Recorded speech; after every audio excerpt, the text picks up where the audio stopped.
Yeah. And then Sylvester Stallone. You've recently seen Creed, haven't you? Yeah, and he does give a good performance. Like, it's genuinely... I haven't seen any of the Rocky films. I think I talked about that when we reviewed Southpaw like a while ago. And this...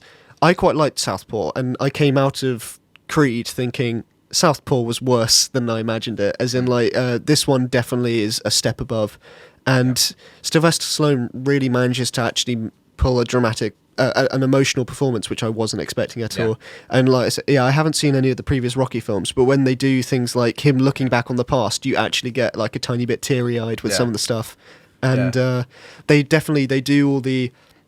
They've got a lot of films coming out at the moment because they're rebranding, they're reissuing old dramas, and they're bringing back the characters that you know and love as a child, but old now. Yeah. And it didn't fall into any of the cliches like him complaining about his back or anything like that. It was just he just felt like a real person grown up, and he felt like he was smarter, and he felt like he was just a good character in the end. Yeah, that's really good. It's really interesting also to hear that from your perspective, like having not had seen the previous ones, because you'd think, saying, it's really interesting how it's really convincing how he looks back and stuff.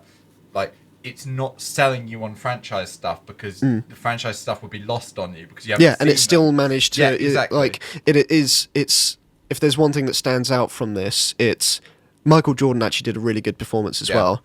I think you can kind of see it in the trailer. I mean, it's not like... it's not so much the acting moments as it is the physical moments, because when they do the fights, there's this... Not so much in the final fight, actually. It's like this kind of like the second act fight. It's really impressive. Yeah. Like, as in, you kind of talk about Jake Gyllenhaal, and they did all the stuff with, he trained 5 times a day boxing, blah blah blah. But they didn't talk about that with Michael B. Jordan, and I thought that it looked like he put more effort into learning it, and it looked like he learnt like proper fight choreography for it, and it really proved in the end. And the second thing that I noticed is the director.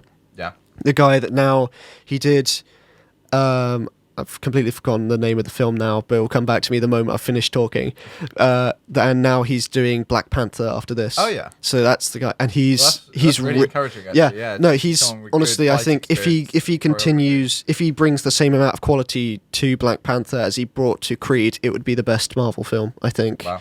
Definitely, and it's just this is his second film, and you can already tell that he just knows how to make a good film already. And it's just really impressive. That's really cool. I'd really love to see some really good, like top-notch, like fight choreography in a Marvel film, because I think something we've picked up on before is like the fact that we really like and enjoy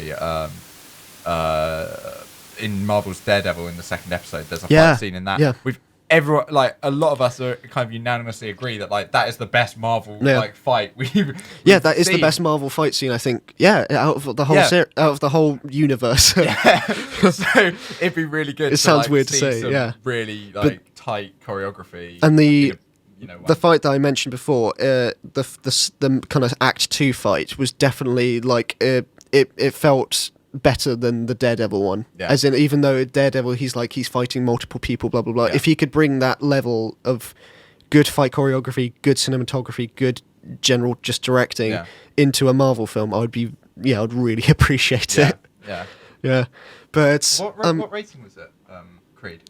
From out of 10 for me. No, sorry, age rating. Oh, I think it's 15. 15. I'm pretty sure it's 15. I just suddenly had to think of if he could bring that into a Marvel film. I was like, it might not be as like no, but there was ways that they could get around it. I mean, they get around it with Daredevil in some ways, and even though it is a sports film, it is a boxing film, so it's going to go into the cliches near the end. I mean, well, you've seen a sports film, you know the cliches, but I think it got around them in quite a good way. Like he didn't completely fall into them, but he acknowledged them and he kind of did them well. Yeah, and that was good. I appreciate that. Shall we go? One thing that I want to talk, but there was a really good soundtrack for it. Yeah, like the music, you need good. You need good music in a sports film just to get you pumped for watching people do sports, even though, and they, especially for a boxing film, because it's all about kind of adrenaline, and they did really well with getting you hyped for this film. Yeah. Like it was moments where like it's really triumphant, really like heart-pounding stuff that they all managed to do through the soundtrack, and I was really impressed with that. I can't think of any off the top of my head, I'm sorry. Okay, so we're going to segue back into one of the ones from The Big Short that we really enjoyed.